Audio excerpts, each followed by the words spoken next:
So today, we are going to look at a very exciting portion, and it's called Vayeshev. And Jacob, Vayeshev Yaakov. Can you see it, the screen, everybody? Is it large enough? Yes. Okay, good. And Jacob sojourned, lived in the land of where his father had lived, in the land of Canaan. And it's interesting, it says, these are the generations of Jacob. Joseph, being 17 years old, was feeding the flock with his brothers. Now, do you notice something about this? It says, these are the generations of Jacob, and then immediately it goes to Joseph. It reminds me of where it says, Chaye Sarah. Remember Chaye Sarah? Where the lives of Sarah, and then it goes immediately into the next generation. So what do you think it's saying? It's saying that, first of all, Joseph was going to be the star of the show. Joseph was Jacob's absolute favorite. We're going to see that. It's all about Joseph, even though he had 11, no, not yet. At this point, he may have had 11 other sons and daughters, but I'm not sure at this point yet. But it says Joseph, being 17 years old, was feeding the flock with his brothers. He was still a lad, with the sons of Bilhah, with the sons of Zilpah, his father's wives. And Joseph brought an evil report of them to their father. In other words, he was a tattletale. And let me tell you, when you become a tattletale in your family, your brothers and sisters are going to hate you. And Jacob allowed that. Jacob encouraged that. And we'll see that coming up. Now, Israel, here it's funny because it's going to go back and forth between Jacob and Israel. Now, Israel loved Joseph more than all his children because he was the son of his old age, and he made him a coat. Here it says of many colors, but actually in other versions, it says a coat of long sleeves. There are many opinions on what this coat was really all, what it looked like, but basically it set him apart from his other brothers who were shepherds. This was a specific coat. It's like if you are the president or the CEO of a company, and everybody's coming into work with, with a t-shirt and a shirt, and you as the CEO, you come in dressed to the nines with a suit and a tie. It shows that you are in a higher position. And in this case, Joseph was made a special coat because he was the administrator of his father's property. And we'll see this as we go along. When his brothers saw that their father loved him more than all his brothers, they hated him and could not speak peaceably to him. When a father shows his other children how much one is favored, the rest are going to hate him. This is the worst thing that any parent can do, is to play favorites with their children. Now, Joseph dreamed a dream, and he told it to his brothers, and they hated him even more. He said to them, "Here, Shema, I beg you, listen, please, to the dream that I have dreamed. We were binding sheaves in the field, and behold, my sheaves stood up. They stood upright, and your sheaves came around, and they bowed down to my sheaf." And his brothers said to him, "Are you indeed going to reign over us, you punk? Or are you indeed going to have dominion over us?" And they hate him even more for his dreams and for his words.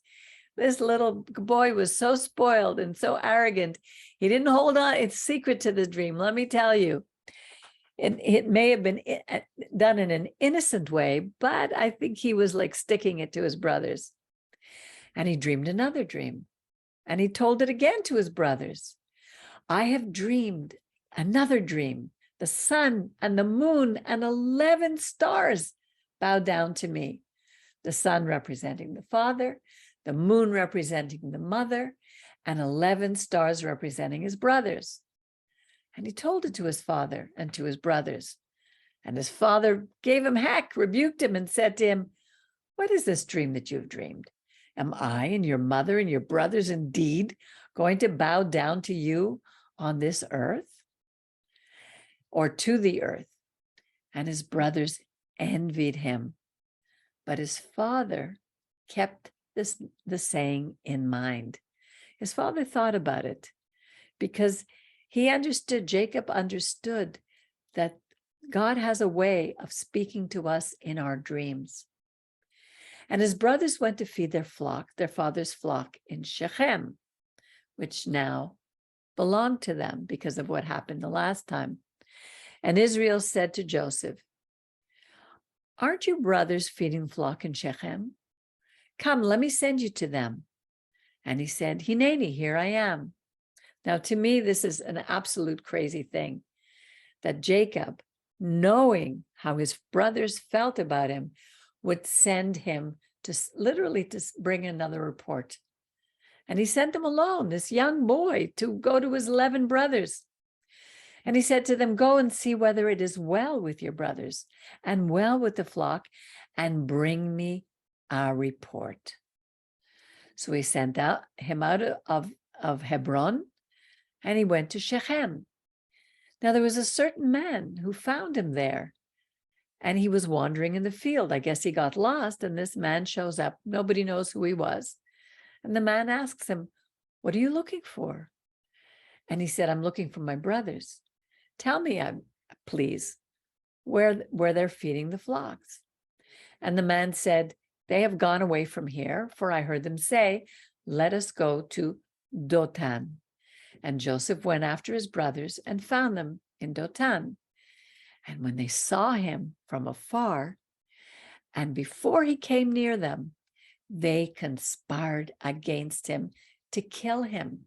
His brothers were so upset, they were ready to kill him. And they said to one another, look, this dreamer's coming. Let's get him and cast him into the pit, and let's kill him. And we'll say an evil beast has devoured him, and we'll see what will become of his dreams. But Reuben, the firstborn, heard it and saved him from their hands and said, let's not take his life. And Reuben said to them, don't shed any blood. Throw him into this pit in the wilderness, but let's not lay hands upon him. And he thought he would deliver Joseph from their hand and restore him to his father. And it came to pass when Joseph had come to his brothers, they stripped his coat off of him. The coat, it says the coat of many colors, again, his administrative coat that was on him. And they took him and they threw him in the pit. The pit was empty and there was no water in it. They sat down to eat. They had bread, lechem, and they lifted their eyes, and behold, a caravan of Ishmaelim came from Gilead with their camels, bearing spices and balm and ladanum, going to carry it down to Egypt. And Judah, this is the fourth brother, said to his brethren, what profit is it if we kill our brother and hide his blood? Come on, let's sell him to the Ishmaelim, and don't let our hand touch him, for he is our brother and our flesh. And his brothers listened to him. And the Midianites passed by, these were merchants, and they drew and they lifted Joseph out of the pit and sold Joseph to the Ishmaelim for 20 shekels of silver. And they brought Joseph to Egypt. So I don't know if there were both of these guys traveling together, because the Midianites and the Ishmaelites were not the same people, but it looks like they had a caravan together. And they were merchants and they were selling things, big caravans, selling all their products to Egypt. Now Reuben returned to the pit, and behold, Joseph was not there, and he tore his clothes. And he returned to his brothers and says, where's the child? The child is not there. Where shall I go? And they took Joseph's coat and killed a male goat and dipped the coat in the blood. And they sent the special coat and brought it to their father and said, we have found this.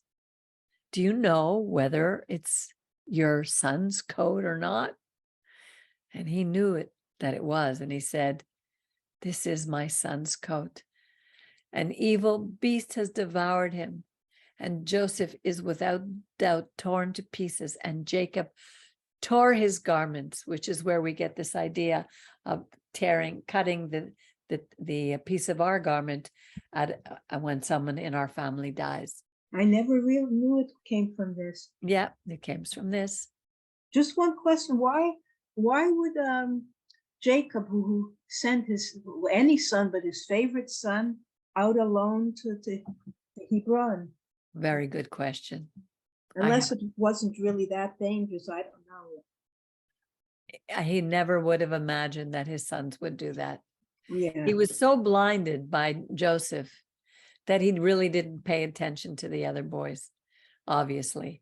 Right. And he never would have imagined that they would do such a thing, or he wouldn't have done it. So he put sackcloth on his loins and he mourned for his son many days. And all his sons and all his daughters. Here we only hear about the daughter Dinah. And whenever a daughter or a woman is mentioned by name in the Torah, it means that she has a special role. But here we see he had sons and daughters, so we know that he had others besides Dinah. They rose up to comfort him, but he refused to be comforted. And he said, no, I will go down to the grave to mourn my son. And his father wept for Joseph. And the Midianites sold Joseph to Egypt, to Potiphar, an officer of Pharaoh's, the captain of the guard. And it came to, now here we go, it's like you're watching a movie or a series, and all of a sudden you jump to another scene. This is completely, we don't know if it happened at exactly the same time, but obviously the Torah is trying to show us that there are other things that are going on that are going to build into a climax later on. Now, it came to pass at that time, so we figured it probably is around that time, that Judah, he's the fourth son, went down from his brethren and turned into a certain Adulamite, whose name was Hira. Now, I don't know when this was. Was it afterwards? Because here Judah was just there. So I guess they had come back. Maybe it happened right after they had come back and announced that Joseph was dead. Judah saw a certain Canaanite whose name was Shua, and he took her and he went into her. This is how they get married in those days. You take the woman, you go into her, and that's it, done. But look at who he married, a Canaanite. And he knew that this was something that was forbidden. He knew that his grandparents didn't want that, his parents didn't want that, but he did it. And she conceived. So he was already being influenced by this Canaanite culture. She conceived and bore a son, and he called his name Er.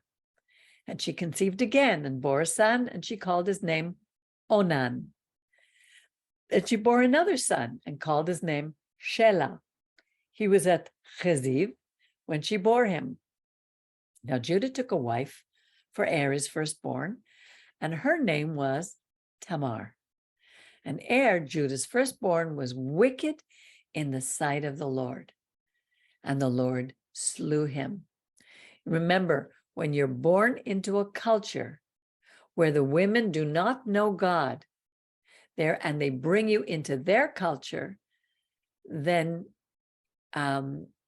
it's a godless society. In this case, God killed him. He did wicked things. Judah said to Onan, go into your brother's wife, perform the duty of a husband's brother to her. Judah understood that in Israel, When the wife died, the duty of the husband was to take the wife of the brother and to continue his line. But here, because he was in a foreign culture, they didn't do that. Onan knew that the seed would not be his, and it came to pass when he went into his brother's wife that he spilled it on the ground, lest he should give seed to his brother. I think this is called onanism, from what I remember. And the thing which he did was evil in the sight of the Lord.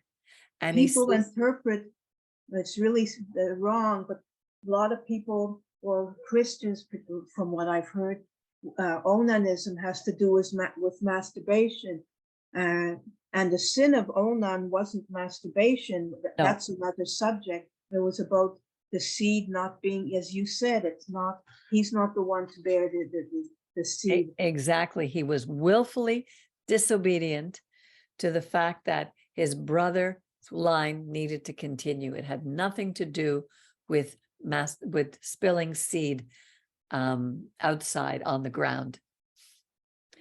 The thing which he did was evil in the sight of the Lord, and God killed him also. Then Judah said to Tamar, his daughter-in-law, remain a widow in your father's house till Shelah, my son, is grown up. For he said, lest he also die like his brothers. Tamar went and dwelt in her father's house. And in time, Shua's daughter, the wife of Judah, died.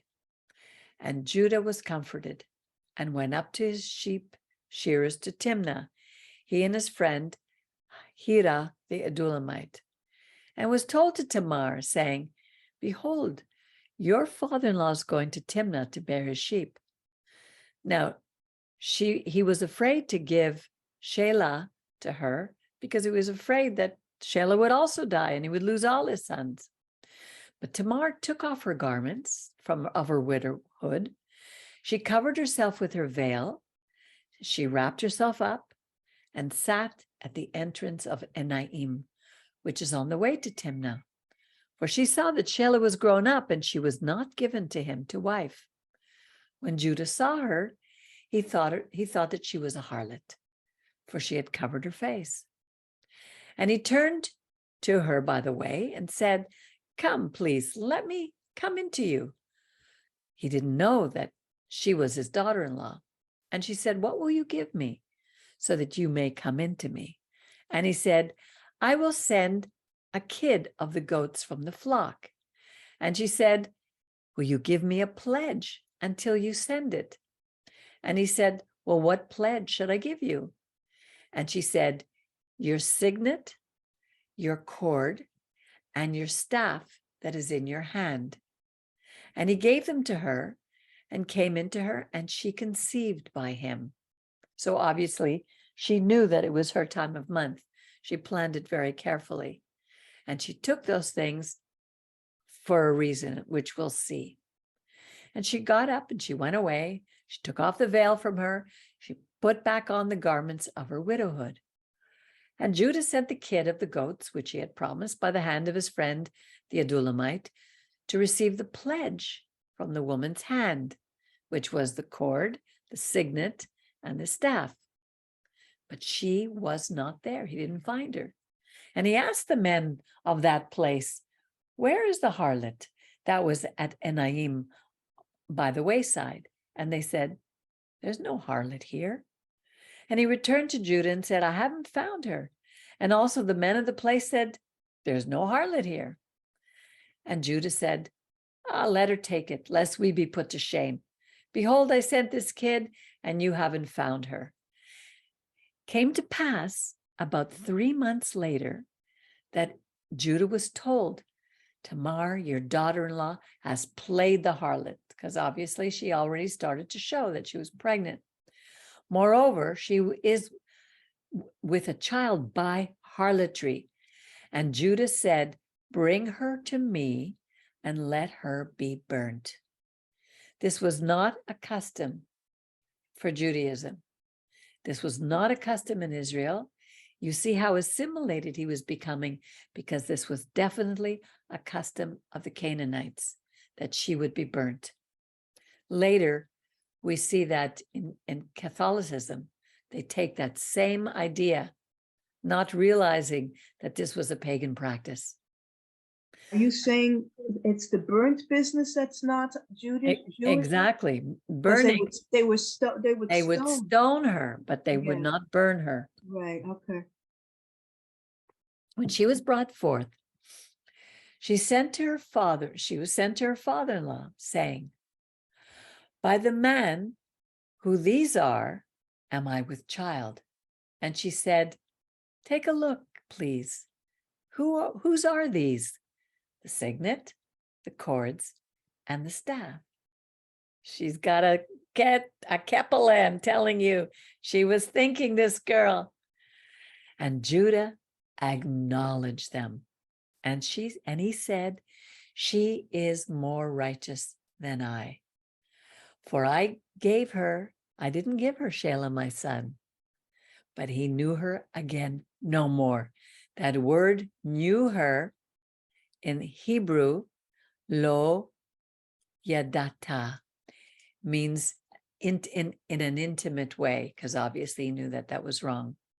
Now it came to pass in a time when she was in labor, that behold, there were twins in her womb. And it came to pass when she was in labor, that one put out his hand. The midwife took the hand and tied a scarlet thread around it, saying, "This one came out first." When it came to pass, as he drew his hand back, that behold, his brother came out, the younger one. And she said, "Why have you made a breach for yourself?" Therefore his name was called Peretz, which means breach. And afterwards came out his brother, who had the scarlet thread upon his hand. His name was Zerah. So even though he was the older one who had come first, Peretz came out before. And later we're going to see that these two sons have a very special place in the line of the Messiah, in the line of King David, in a way of healing the terrible relationships between Abraham and Ishmael, and between Jacob and Esau. These two would become good brothers, good friends. Now we're going back to the original story. This was like a little commercial in between to show us some of the other things that were going on. It shows that the Torah is not a book that is in consecutive order. Now Joseph was brought down to Egypt, and Potiphar, an officer of Pharaoh's, the captain of the guard, an Egyptian, bought him from the hand of the Ishmaelites, and who had brought him down. The Lord was with Joseph, and he was a prosperous man, and he was in the house of his master, the Egyptian. Now, when it says he was a prosperous man, he wasn't talking about Joseph. He was talking about the officer of the Pharaoh, Potiphar. So Joseph was brought into the house of a prosperous man, into the house. Sorry, excuse me, Peggy. Are you saying the Lord was with Joseph? Oh, wait a minute. And the Lord was with Joseph, and he was a prosperous man? So they're talking about the Potiphar. Yeah, because Joseph had nothing. He was a slave. No, I know, but it's written so funny. Let me see, Joseph was brought down. Yeah, that's why we have to understand that Hebrew is a picture language, a language of pictures. And we have to see the whole picture instead of, it's also very difficult for us because it's translated into a foreign language. No, it's true. But so we have to look at what is it saying? Who is I know it can't be Joseph, because he's basically a slave. Exactly. Now he was in the house of his master, the Egyptian. So here, Joseph was in the house of his master, the Egyptian, who was prosperous. Now his master saw that the Lord was with him. I wonder how he could have seen that. And that the Lord made all that he did to prosper in his hand. Obviously, this was over a period of time, because remember, Joseph had been prepared by his father. Joseph had a coat, a special coat given to him because his father recognized his administrative skills.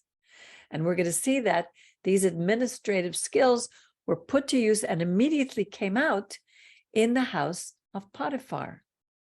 So Joseph found favor in his sight, and he ministered to him. He took care of him. He appointed him overseer over his house, everything that he had. All that he had, he put into his hand. Potiphar was wise. He could see. And usually, other people can see the gifts that we have over a period of time. They become very obvious. It came to pass from the time that he appointed him overseer in his house and over all that he had, that the Lord blessed the Egyptian house for Joseph's sake. And the blessing of the Lord was upon all that he had in the house and in the land, in the field. And this is a picture that would be true for the people of Israel. Everywhere we went, where we were in diaspora, that country was blessed because of us being there. God, he says, I will bless those who bless you and curse those who curse you. But remember, he gave us, the people of Israel, gifts. So Joseph is a picture of what would come later as the people of Israel. He left all that he had in Joseph's hand. And having him, he didn't know anything except the bread that he ate. He gave everything. He didn't even check on him. Now, Joseph was very handsome. And it came to pass after these things that his master's wife could put her eyes on Joseph. And she said, come and lie with me.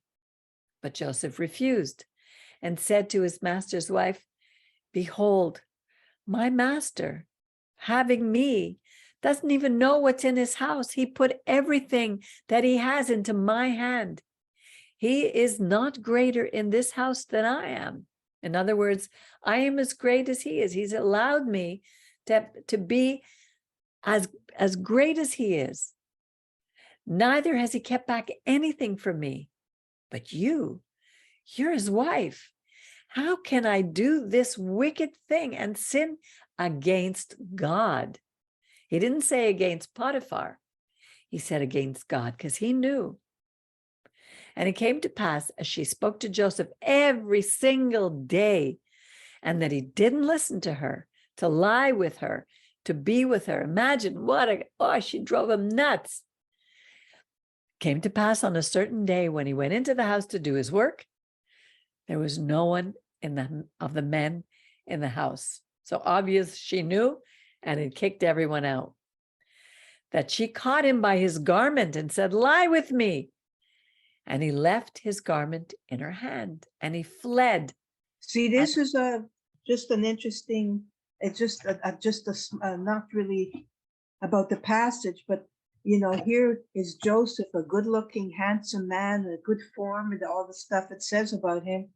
And he has a woman, I'm sure she's a beautiful woman, throw herself at him. So when people say, well, remember we're talking about that you can't blame acts of rape or anything like that on sexuality, because Joseph, probably a very a young buck of a man, he because of his principles, no matter how much she threw herself at him, he didn't go with her. Exactly. And she caught him by his garment, saying, lie with me, and left his garment in her hand and fled and got him out. Now it came to pass when she saw that he had left his garment in her hand and had fled, that she called the men of her house and spoke to them, saying, look, he brought in a Hebrew to mock us, he meaning her husband. And he came into me to lie with me, and I cried out with a loud voice.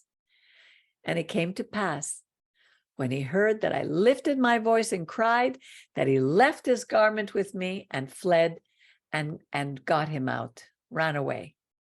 And she laid up his garment by her and waited until her husband came home, until his master came home. And she spoke to him, meaning Potiphar, saying, the Hebrew servant whom you have brought to us came in to mock me. And it came to pass, as I lifted my voice and cried out, that he left his garment by me and fled. And it came to pass, when his master heard the words of his wife, which she spoke to him, saying, after this manner did your servant do to me, that his wrath was kindled. Now the question arises, who was he upset at? Don't you think he knows Joseph? He knew Joseph at this point, and that he knew his wife? Because we see the next thing here is, and Joseph's master took him, put him into the prison, the place where the king's prisoners were bound, and he was there in the prison. So if he was really that upset with Joseph, he would have had him killed or thrown him in the worst of the prisons. But he put him. That's true. I never thought of that. Yeah, he put him where the king's prisoners were. Not only that, you're right. He's probably more angry at her because he knows, I'm sure it's very possible this is not the first time she tried to seduce a servant or whatever. Exactly. And then you'll see here, it says the Lord was with Joseph and showed kindness to him and gave him favor in the sight of the keeper of the prison. Now, don't you think that Potiphar put in a word for him?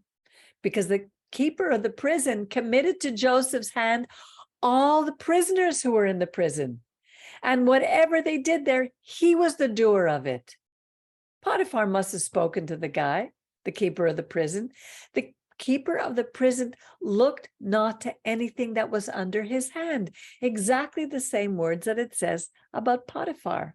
If you saw what we read further, like a little bit before, because the Lord was with him, and that which he did, the Lord made to prosper. So when we keep our moral values, when we stay true to the principles of our God, God will bless us. Now, here we read chapter 40, and it goes to 43. Now it came to pass after these things that the butler of the king and his baker offended their lord, the king of Egypt. And Pharaoh was angry with these two officers, the chief of the butlers and the chief of the bakers. And he put them in ward in the house of the captain of the guard, in the prison, the place where Joseph was bound. And the captain of the guard charged Joseph to be with them. And he ministered to them, and they continued a season in the ward, in the prison. And they dreamed a dream, both of them, each man his own dream, on one night, each man according to the interpretation of his dream, the butler and the baker of the king of Egypt, who were bound in the prison. And Joseph came to them in the morning and saw them, and he saw that they were sad. And he asked Pharaoh's officers who were with him in the ward of his master's house, saying, why are you so sad today? And they said to him, we have dreamed a dream, and there's no one who can interpret it. Now Joseph said to them, don't interpretations belong to God? Tell me, please, let me know what the dream is. So the chief butler told his dream to Joseph and said to him, in my dream, behold, a vine was in front of me, and on the vine were 3 branches. And as it was budding, its blossoms shot forth, and its clusters brought forth ripe grapes. Pharaoh's cup was in my hand, and I took the grapes and pressed them into Pharaoh's cup, and I gave the cup to Pharaoh's hand. And Joseph said to him, this is the interpretation of this dream. The 3 branches are 3 days. And in 3 days, Pharaoh shall lift up your head and restore you to your place, your position, your office. and you shall give Pharaoh's cup into his hand, after the former manner when you were his butler, because the butler always tasted the cup first. It was his job to taste the cup and then give Pharaoh to drink. But remember me when it's well with you, and show kindness, please, to me, and mention me to the Pharaoh, and bring me out of this house. For indeed, I was stolen away from the land of the Hebrews, and here I've done nothing that they should put me into this dungeon. Now, when the chief baker saw that the interpretation of the dream was good, he said to Joseph, I also saw in my dream, and there were 3 baskets of white bread on my head. And in the uppermost basket, there was of all manner of baked food for Pharaoh, and the birds ate them out of the basket upon my head. And Joseph answered and said, here's the interpretation. The 3 baskets, again, are 3 days. In 3 days, the Pharaoh will lift up your head from off of you, and you shall hang on a tree, and the birds shall eat your flesh from you. It came to pass on the 3rd day, which was Pharaoh's birthday, he made a feast for all his servants. And he lifted up the head of the chief butler and the head of the chief baker among his servants. He restored the chief butler back to his butlership, and he gave the cup into Pharaoh's hand. But he hanged the chief baker as Joseph had interpreted to them. But the chief butler did not remember Joseph. He forgot him. And that's the end of this portion. So It's just so one little thing. It's really nice. Can you how put you your picture read. on, or are you? Oh yeah. Okay, let me just finish this mouthful. It's really nice how you read, first of all, and it's such a, so many of the stories you listen to, they're so like you could follow with all sorts of pictures, and I see the desert, I see Egypt. It's really, really nice. Yeah, it's wonderful. If that's why my heart is, if only our people would read it. That's really reading the simple Torah. We learn so much from it. And these pictures are to help us in our lives, because they're teaching principles, moral values. If we could learn from our parents, if they would, the wonderful thing is they're telling stories. Sadly, our parents are always too busy to tell us stories, but those who are, good parents, they'll sit down with their children and talk to them and teach them. But many of us have not had that opportunity. But what we do have is if we don't have our forefathers, our near forefathers, we have our far forefathers, which are Abraham, Isaac, Jacob, Joseph, and so forth, Moses, all our prophets, our kings, King Solomon, King David. These are people who we can learn from. And that's why they are so rich for us. Of course, we can delve in as deep as we want, but just the basic reading of it gives us so much. Yeah. It's like I find you learn more from stories and the morals embedded in a story than you do when somebody, comes with their ruler and says, these are how you have to live your life, blah, blah, even though they're both necessary, but you really learn from stories. Exactly. It's like we learn from songs, from music. Yeah.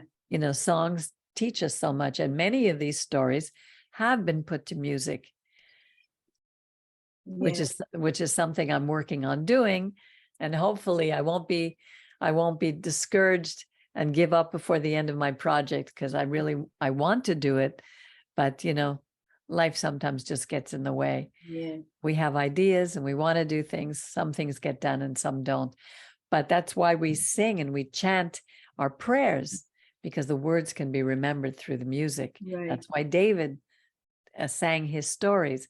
But here you learn so much from a story, because one picture paints 1,000 words. And that's the beauty of Hebrew. That's why I love reading these stories. New Jerry? You mentioned something like Hebrew is like a pictogram or whatever you call it, eh? Yes. So I'm not sure. First Hebrew letters, they weren't like this, or what were they? If you take a look, they look almost like hieroglyphics. The Hebrew letters have developed over the years, and there have been different scripts. Like you see the Rashi script, very difficult to read.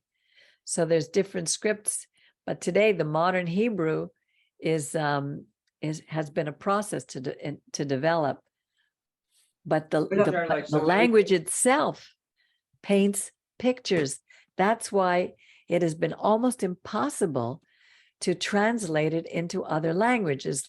Like, for example, I love to use this example.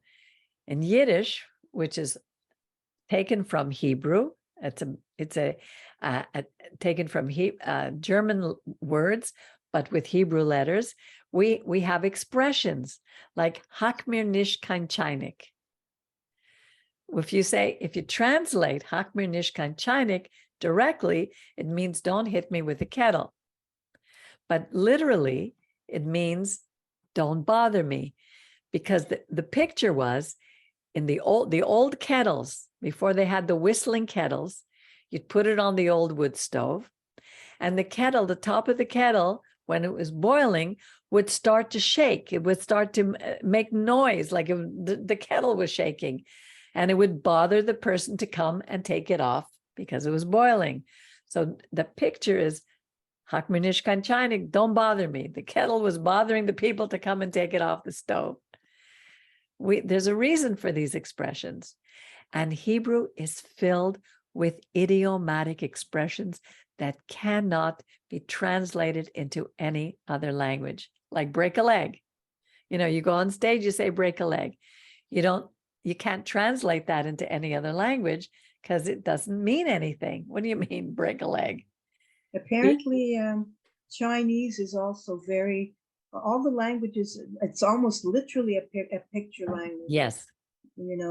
I remember reading, it doesn't have, I don't know how to, like a subject object. The way English is very structured, it's more like if I say "I see you," it would be just seeing. I don't know. I'm not explaining it properly, but it's very much a picture language, and it's set up very different from English. Yeah, it's like we saw in this. He knew her, or he no longer. Judah no longer knew Tamar. The word Yodea has the idea of an intimate relationship. It's like a deep knowing. It's like when I think of my relationship with our Creator, it's like He knows me.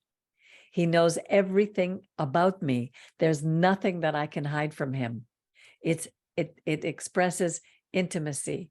The perfect relationship between a husband and wife is where you really see each other. In Africa, they have that expression, "I see you." I love that. I love it. It's beautiful. It's not like today, nobody sees anybody else. Everybody's busy with their phones. We don't see each other. We don't take the time to really know another person. Half the time we don't even know ourselves. Yeah. But also, when people are going down the street and they pass you, let's say somebody, they go, "Oh, how are you?" And the person's already halfway down the street. Yeah. You don't even really want to know the answer. Exactly. Yes, Jerry. Yeah, it's a prime expression in the movie Avatar. "I see you," eh? Yes, I see you. And it's also, I'm reading for the second time, a series of books called The Number One Ladies Detective Agency. It takes place in Botswana. It's a beautiful, beautiful series of books. And they use that expression there as well. "I see you." It's just beautiful. Well, you know what they say, to know you is to love you. Exactly. And sadly enough, in some relationships, because they didn't get to know the person before they got married, to know you is to hate you. If you end up marrying the wrong person, or a person with different value system, it's very hard if you love God and you have a moral stance about everything and you know the right thing to do. If you end up marrying someone who has an opposite understanding, and it makes it very difficult at some point, that person becomes ugly to you. Yeah. Yeah.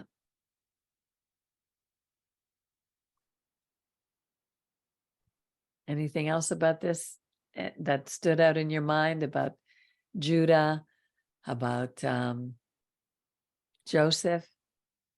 Well, it's obvious, but when Judah says, he sees how he was so wrong, and that that he very quickly admitted that he had done wrong to Tamar, by not allowing her to be with was it the Sheila? No, which son was it? Yeah, But the anyway, last one was Shelah. Sheila. Yeah, and he was afraid. He didn't want to lose his third son. Yeah, no, I And yet understand. look here, who is righteous? Not Judah, who is the fourth son, whose line, we always talk about the king of Judah, the coming Messiah, about King David coming from the line of Judah. We talk about him, but it was Tamar, the Canaanite. Yeah, amazing. She was a Canaanite. I keep forgetting that. Yeah, which goes to show that it's something that's in the heart. Yeah, it's not a religion the way, it's not for one people. Exactly. Yes, Jerry. So there is a take that one should not marry a woman who's widowed twice. I'm not sure if it comes from here. You have any idea where that comes from? I don't see them talking about divorcee, but they should not marry a woman who's widowed twice. It's probably Ashkenazi superstition. You don't want to be the third.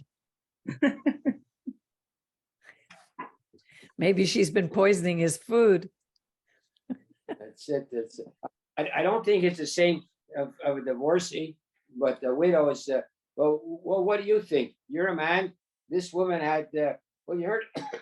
You heard about. There's some of these women. They got rid of a whole bunch of families and this and that. So let's say you're a man, and this woman, and she's a good-looking woman, but she's been twice widowed in the last few years. What are you gonna do? I'd be frightened. Yeah, I'd be frightened too. Depends what they died of. Maybe sometimes they both died of cancer. Who knows? But if they had mysterious deaths, then I would be very careful. But we see in this story a beautiful picture of Joseph. I love the story of Joseph because sometimes we wonder why we suffer. And Joseph suffered. He went from being a little spoiled brat to being a very humble leader who would be second to Pharaoh. Here he was second to Potiphar. That's a picture of what would come later with Pharaoh, because Potiphar put everything in his hands. The head of the prison put everything into his hands, training him, preparing him. And here he was lying in prison, knowing that he was innocent, knowing that he had not done anything. And he just had to continue to trust. Sometimes I wonder though, he was favored by the father. So sometimes I wonder, was he spoiled, or was he just indulged too much by the father? I don't know, initially thought that he was a spoiled brat. Maybe he was a bit, but I don't know. Because when he interprets the dream, well, he says, when he's finally interpreting the dreams at the beginning, the first two dreams, remember the dreams he told his brother? His brothers. Yeah, he told them to his brothers. They were his dreams. Yeah. Here, well, he could have been arrogance to say that they're going to bow down. Of course, he's so spoiled, a 17-year-old brat. But he did have a dream, and it is what it meant. Yeah, but he was spoiled. But there are consequences for being spoiled. Yes. Yeah, but maybe he was, and maybe he wasn't. Maybe just interpreting the dreams as a question, So I don't think it's clear if he was spoiled or not. Mind you, the youngest children are usually the ones that are spoiled, but it doesn't mean so. Anyhow, it teaches us humility, and envy is a terrible thing. Yes. You have envy between siblings. It's a very big envy. You have envy. You have envy between spouses, like people. You have all these movies. I think this girl singer, her husband didn't stay with her for a couple of years. They were going to break up until he finally accepted that his role, that she was earning money, like he couldn't make a living, so he accepted that. So if you accept that, so rivalry is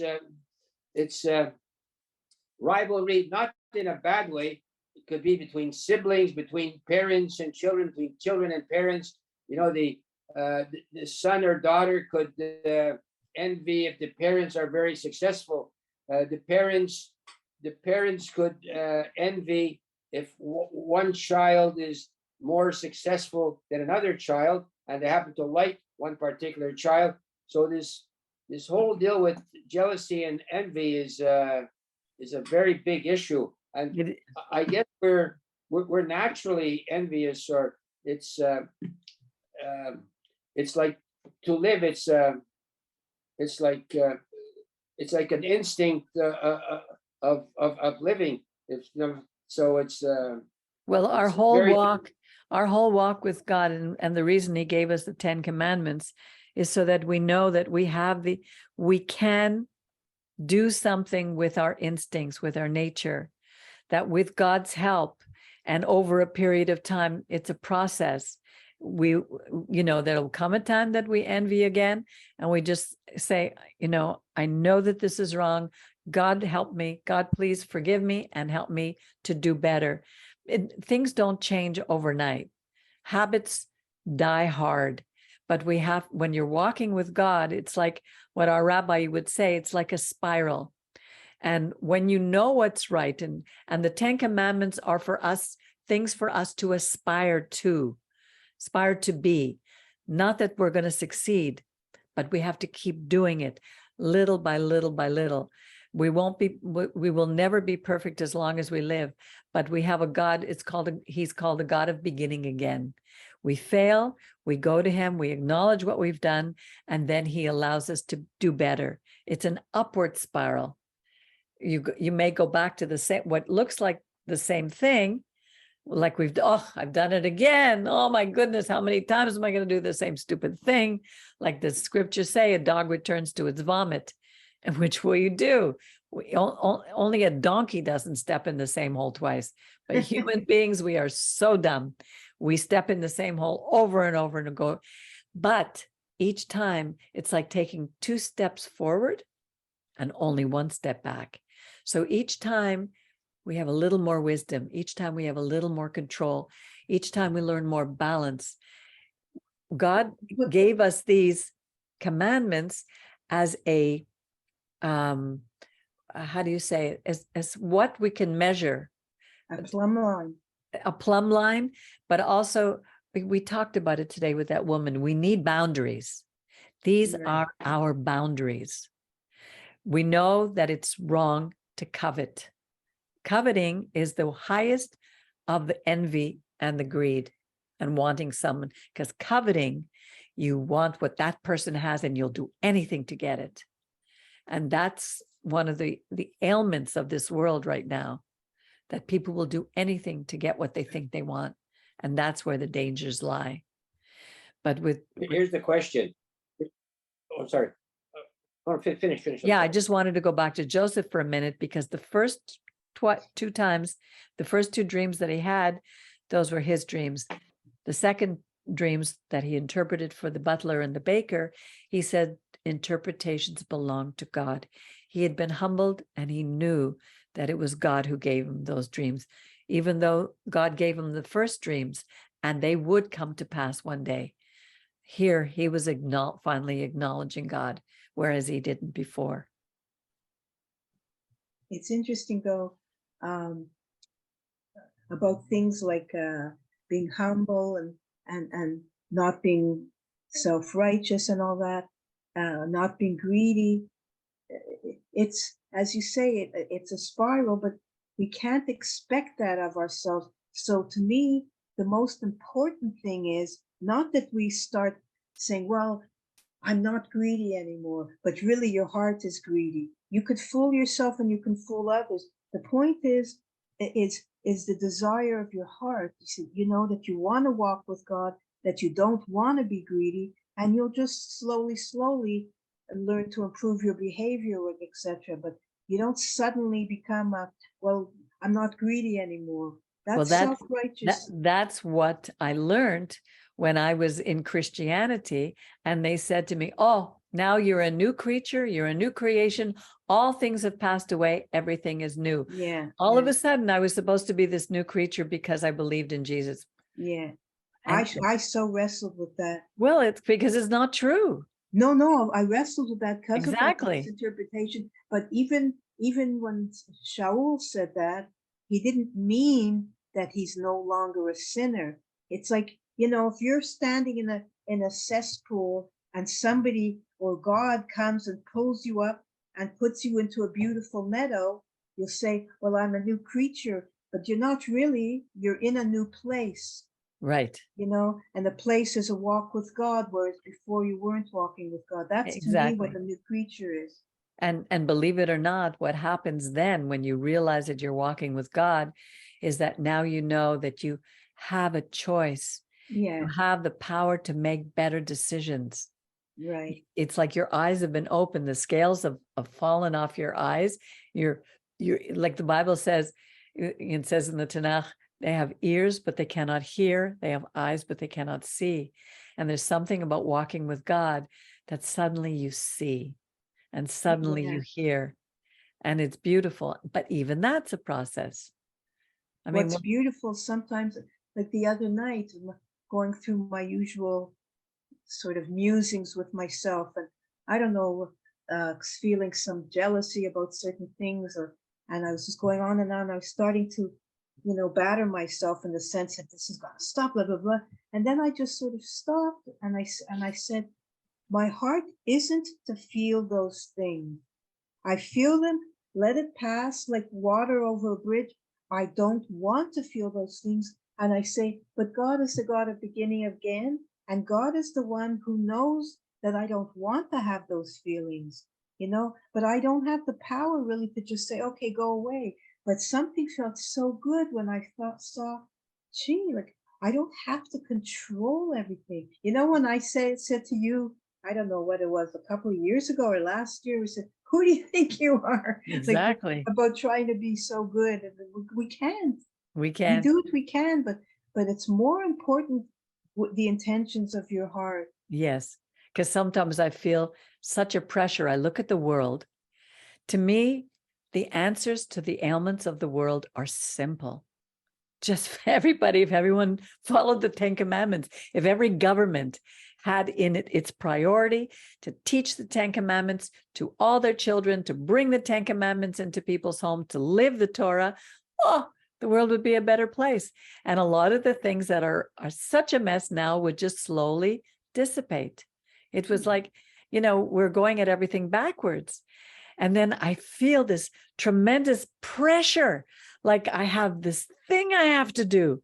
And then then I remember what you said. Who do you think you are? It's God's job. It's not my job. All I can do is influence the people who are around me. Which is a job enough. Which is enough of a job. I have to change myself before I could change anybody else. And relationships could be so hard sometimes. Ugh, especially with family. Our families are so dysfunctional.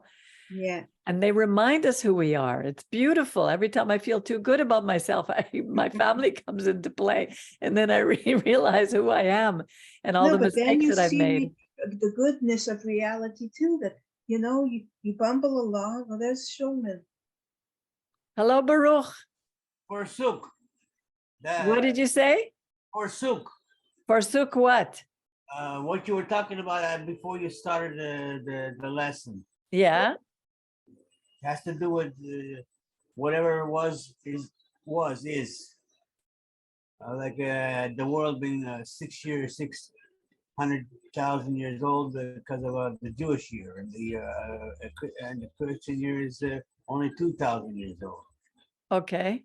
The scientists say millions of years. Okay. And what does Baruch say? We were at the same time with the dinosaurs, but we just didn't see them till after. Well, they got off, they couldn't get on the ark. Yeah, they were too. The ark got on the dinosaur. They had no. They didn't. He didn't give them instructions to make a pen for a certain size creature. The biggest creature you had was the elephant. The dinosaurs would have sunk the boat. It wouldn't have been very easy to put them to sleep. I actually sat because I laid back, and usually it's behind my head. But I laid back, and that blue yarmulke is gone. Oh no! Maybe it's behind the bed. No, it shouldn't be behind the bed because where I put my head down, I'm not near the bed. It had to be behind me on the pillow I was on. Okay. Could have fallen on the floor, no? Okay. Well, Baruch, we're here to teach about Joseph, so not about worrying about the yarmulke falling behind the bed. But it's good to see you. And so now we'll say good evening, and we'll finish this this Torah portion. Let's see what's next week. Next week we look forward to Miketz. Ooh, that's going to be a good one too. And that's when I'm speaking. That's on Christmas Eve and the middle of Hanukkah. We're going to light the 6th candle on Christmas. So I wish you the first night Erev Rosh Hashanah is what day? It's not Rosh Hashanah, it's Hanukkah. I meant Hanukkah. Did they say that? It's Sunday the 18th. We're going to light the first candle on Sunday the 18th. Right, okay. And we light it for about the Hanukkah. What? Remember Barry Sandler with the Hanukkah song? We did the Hanukkah song the Saturday. Yes. Do you know why? Does anyone know why Hanukkah is 8 days? Because the light candles stood lit for 8 days. The oil. Why? Why do we light candles for 8 days? Because the flame that was lit stayed alive for 8 days. Well, that's a story. It's a tradition, but it's not anywhere in the book of Maccabees. The only place that we find the story of Hanukkah is in the apocryphal writings in the Catholic Bible, not in the Jewish Bible. And it's called. When are you coming back? When are you coming back? Okay, I'm going to mute you, Brian. All right. Anyway, so Sukkot, it has to do with. Exactly, it has to do the 8 days of Sukkot, but we didn't have the temple because Antiochus had come in and destroyed our temple. They sacrificed a pig to their god Zeus and destroyed the altar. So we could not celebrate Sukkot. So when finally we took back the temple, when the Maccabees won, we took back the temple, we cleaned it up, we were finally able to celebrate Sukkot, which is 8 days. That's why Hanukkah is 8 days, the Feast of Dedication, for those who didn't know that little tidbit. Anyway, my dear friends, it's good to see you, and I hope you have a rest of your week. It's wonderful. I hear there's a snowstorm coming on Friday, so it'll be a nice white Christmas, Shabbat. Pre-Christmas. A white pre-Christmas. I'm dreaming of a white Christmas. We'll have a white Shabbat. A white Hanukkah, white Shabbat. All right. Have a good evening, and we'll see you, God willing, next week. Thank you. You're Bye. welcome. Thank you. Shabbat Shalom.